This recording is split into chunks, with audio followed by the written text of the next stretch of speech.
guys, and welcome back to my channel, Blue Nose Trading. Today I'm actually going to do something a little bit different. I've actually been a pet portrait artist for about 5 years now. Once upon a time I even ran a studio and taught a class on doing these. So today I have a painting to do with my dog, and I'm going to go ahead and record that process for you. If you'd like more art videos, go ahead and subscribe to my channel, and if you find this entertaining, please be sure to like it below. And again, if you want to talk about art, there is a Discord server that you can join, and the link is in the bottom. Let's get to it. So I paint in a weird kind of way. I don't really use the easel. That was just kind of to hold my painting. But the first thing I'm going to do is mix my colors. So I use these acrylic Liquitex basics. I really like them. There's lots of different mediums you can use, but this is the kind of paint that I use, and I'll post a link to my paint in the bottom. But for this background, I've decided to go with a light yellow. So I'm going to start with white. I use white because it kind of adds strength to colors, and it's also going to lighten them up. And then just a little bit of yellow, and then I grab this flat bottom paintbrush here, and I'm going to mix it up. I do mix my paints on a wet paper towel. My paints are a water-based paint, and mixing them and keeping my palette on a wet paper towel helps to keep them wet longer while I work, so they're not drying out on me while I'm trying to do stuff or waiting for layers to dry. Alright, and I think I like this yellow. Another thing is that I pretty much just use my shirts to wipe off my paintbrushes, because it saves on paper towels and they're covered in paint anyway. And like I said, get my paintbrush wet. You want to work with a wet brush when you're working with water-based paint or any other kind of paint. And I'm going to try to hold this in a way that's helpful for you to see it, but I hold my paintings in my hands while I'm painting. And we're just going to go ahead and get this background color on. And I'm going to cut out the time where I'm waiting for paint to dry, for the benefit of everybody watching, because nobody's going to want to watch paint dry. It doesn't take long, but it's not really necessary. So when I'm painting a background, I make sure that I'm going in the same direction, and I want it even. I don't want lots of thick layers on the canvas. I want to make sure that I'm spreading it out evenly. And with some colors, when you're doing this, it's going to show through the canvas, and that's fine. You just have to let it dry and then add an additional layer, or however many additional layers it takes to where you get a thickness and color that you're happy with.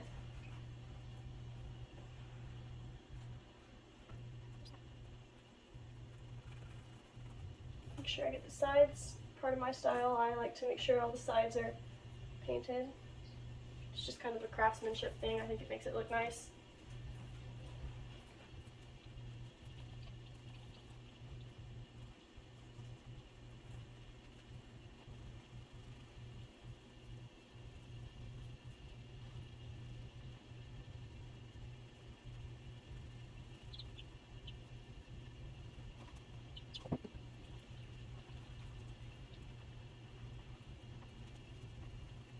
Another thing I feel like it's worth mentioning is that when you put paint on your paintbrush, you don't want it all the way up here. Like, you don't want to get paint in here. You want it only on the tips.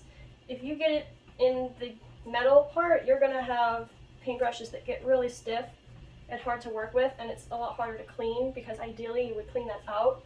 So you just want to keep it, if you can, on the tip of your paintbrush and just go back for more. You don't need to scoop all the paint that you're going to use off of your palette at once. You can go back for more. That's why you keep your palette close to you.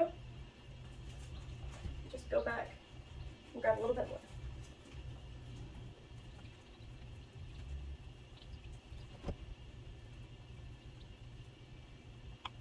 So that's the first layer, and like I said, we just use this to store it.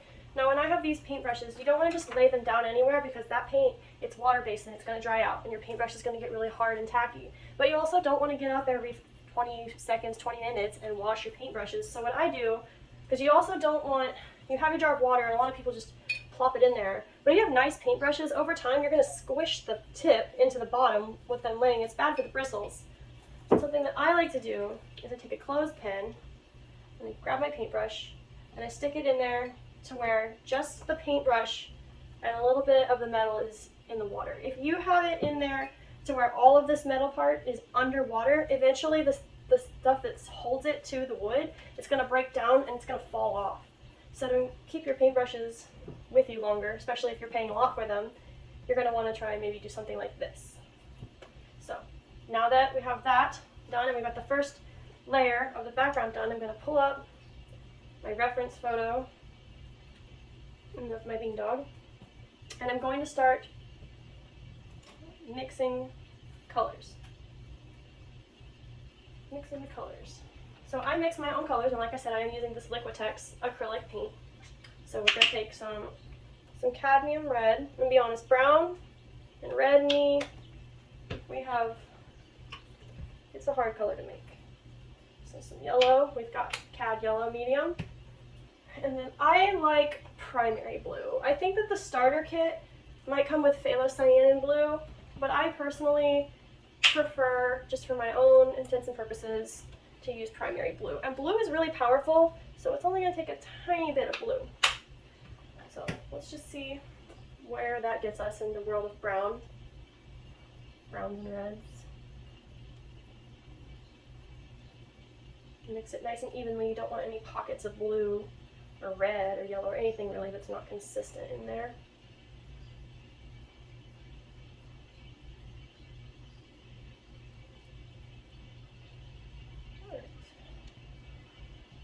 So this got me a nice kind of dark chocolatey brown. I see a place where I can use that.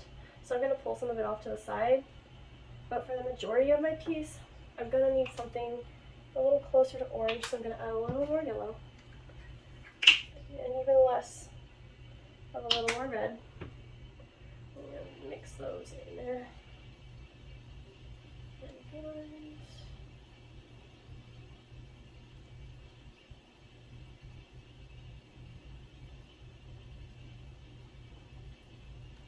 Alright, and that is much closer to the kind of red that my bean dog is. So I'm going to take a slice of this because I just like to have some of that base color. I'm going to wipe this extra mixing stuff off on my shirt like I do. And give this a little mix. Alright, so the next thing I'm going to do is to create these lighter tones, I'm going to add white. And I'm going to add a couple varying degrees of white. And I like to kind of just have a little extra white over here on the side. And then I'm also going to do a little bit of black. Put some here and a little extra. Alright, and the blacks, but there's a lot of different kinds of black. And the one that I recommend is Mars Black. This is the blackest of black. It takes very little, it goes really far. It's a very true, dark black that alters the hue without giving too much other color. That being said, you really don't want to use black like this just as itself, except for like in very extreme situations, because it is like the void. And it's kind of boring, honestly, and if you aren't adding other pigments to it, it can create a really boring spot in your work. So Mars Black, recommend it, but use with caution. So back to the reds, we're going to take a chunk of this red and add it to this white here. And see what kind of brown that gives us. So this is coming out a little more like chocolate milk, and we want something closer to rust. So what we're going to do is we're going to come in here. Now the chocolate milk farther from rust thing is blue. That's too much blue. So we want to bring it just a step closer to orange.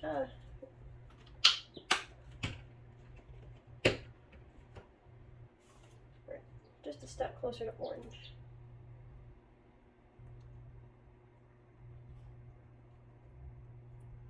And sometimes I gotta play with this. Red dogs, as in that rusty color, it's still one of the most challenging colors for me personally to get just right, because you have to dance around between like sort of flesh tones before you get to where you're going.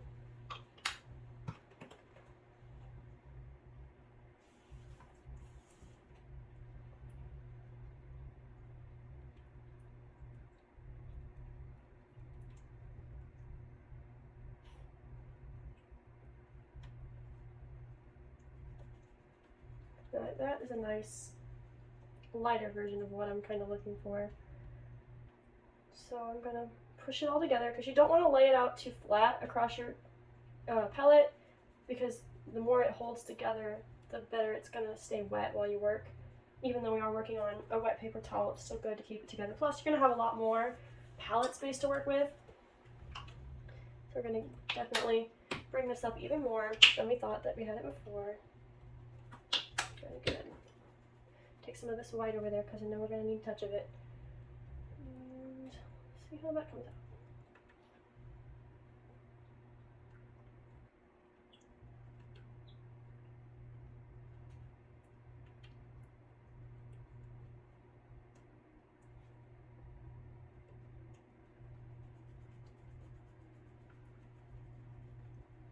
Alright, and I like this red. I think that's a nice color here. I would still really prefer to get a nice dark tone here without any white, so I'm going to go ahead and try to mix something like that off to the side, but I just need a little bit of it. And the real trick to this is going to be not using too much blue. So with this clean, I'm just going to go in here and take just the tiniest bit of blue. It's very strong pigment. It does a lot.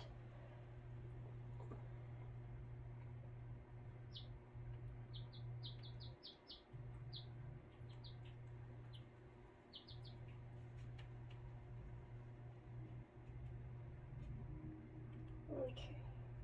And this, since this one doesn't have white in it, it's going to spread a lot easier and be thin, so I'm going to be able to lay it over and pull a little bit more red out of certain other areas. Now for her nose is black, but we don't want to use just black, so we're going to take a little scoop of black and a little bit of white and some of this, just a scoop of this. Mix of this.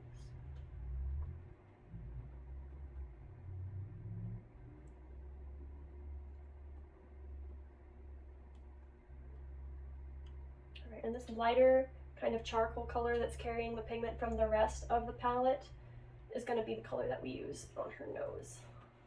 And then around her eyes, she's got some spots that are actually kind of purple. So again, I'm going to take a little bit of black and a little bit of white. And just a touch of the blue. Some of this red had a little extra over here. Let me mix all that together.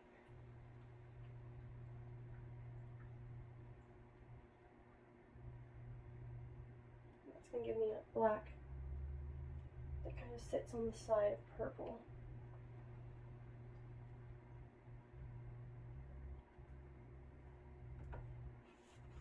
And then her tummy is white, but we don't really want it to be pure white because we want to save that pure white, whitest of whites, for the highlights that you're going to do. So what we're going to do is we're going to take a little bit of this color, just a tiny bit, just to offset this white enough to make it just slightly beige. So that's the color that we're going to use for her stomach, is this slightly creamy beige.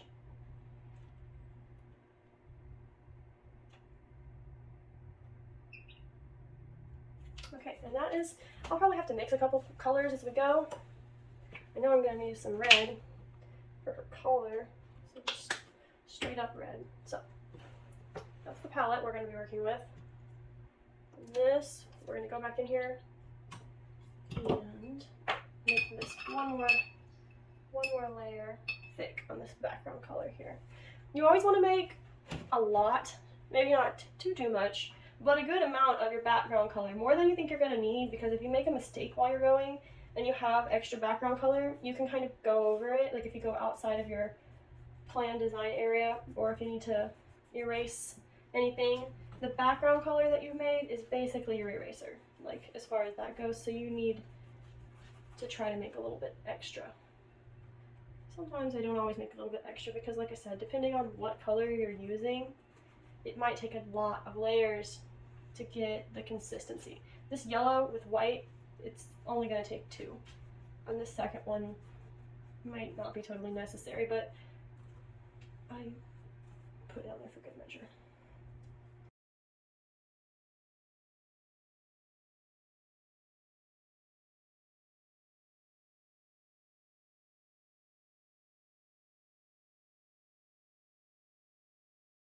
It's still wet, but while it's wet, I like to go ahead and do some of the details. So the next layer that I usually do is going to be just the base layer. So basically we're just getting the colors down, the base colors, and then we're going to go into the details later. So let me see if I can do this without causing too much of a mess or getting in the way of my own camera.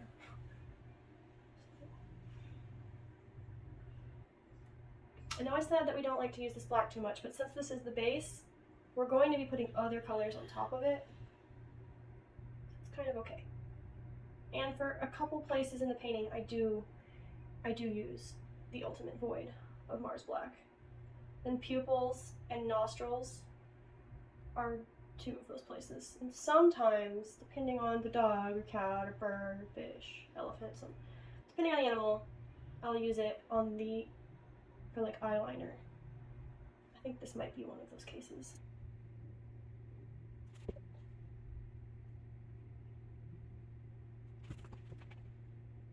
You want to dip back in your paint frequently, especially when you're doing details. You want to keep your brush wet. You don't want it to be dry and pulling where it's not leaving an exact clean line, because going back over that is way more difficult than just having it nice and wet and getting it right the first time. That right there, that's what I mean. When it starts to have spots where it's not going all the way and saturating that canvas completely, you don't want that, because then you have to reline it up. And for me, that's possible, but if you're just getting started, that might be really difficult to do.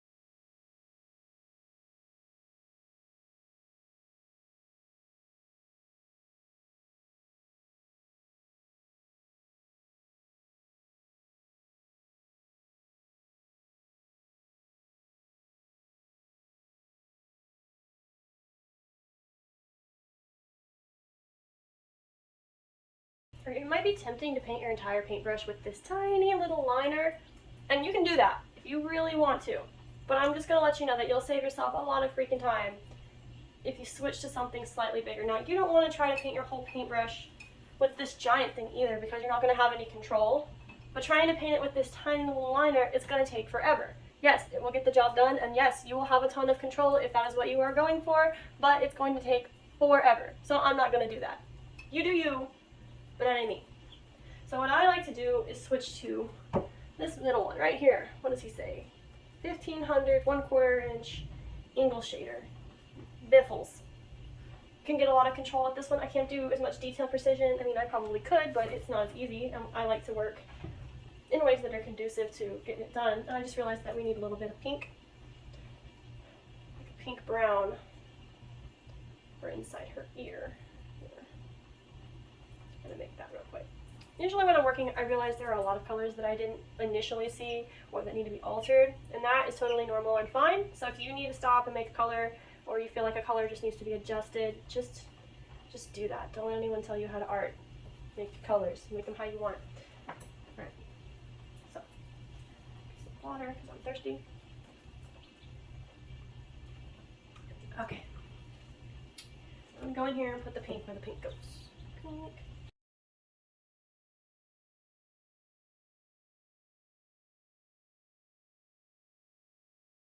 Okay, that's the pink. We should probably start getting into some of this red.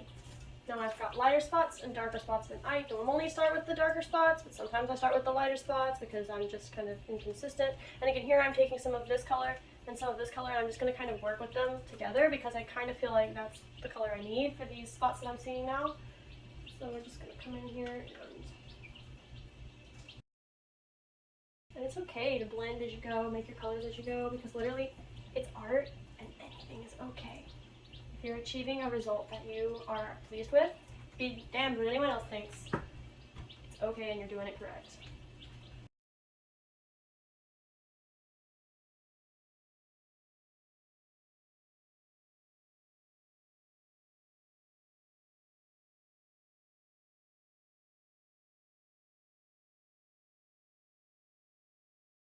It does help to add, when you're doing these preliminary kind of undertones, to keep consistent with the pattern that you're going to want to build on later. Like here in her ear, there's going to be hair texture, and you don't want to just make a straight flat line, or that is going to be kind of difficult to overcome later, so you do want to give into the textures that you're going to want to exist later when you're coming back into it. It can be rough, but you don't want to work against yourself entirely.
So before I go any further, I'm going to paint her eyes in because there have been people who've come to me at craft shows when I've been doing live paintings and it made them absolutely crazy and creeped them out that I left the eyes white for so long. So I'm just going to go ahead and add the first layer to these in case one of you is out there and you are slowly losing your mind about the white eyes.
So if you're looking at this right now and you're like, wow, that doesn't look great, that's because we're halfway done. And honestly, I look at this point and I sometimes I feel a little overwhelmed. Sometimes when I look at it, I'm like, oh man, there's so much left to do. But really, we're halfway done.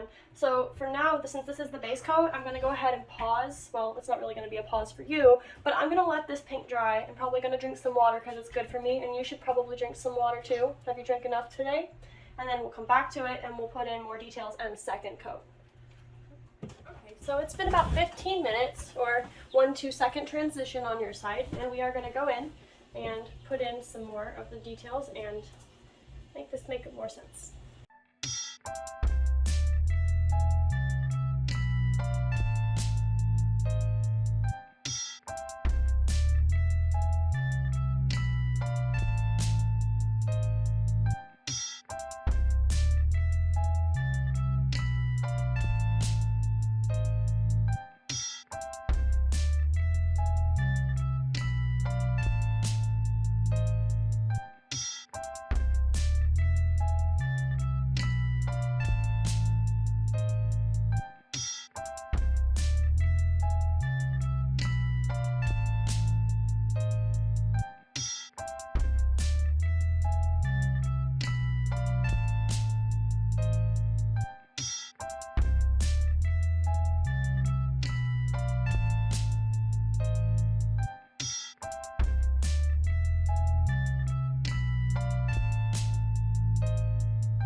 done, and the only thing that I have left now is to paint the borders with a nice black trim so that it's extra fancy and that it hangs well.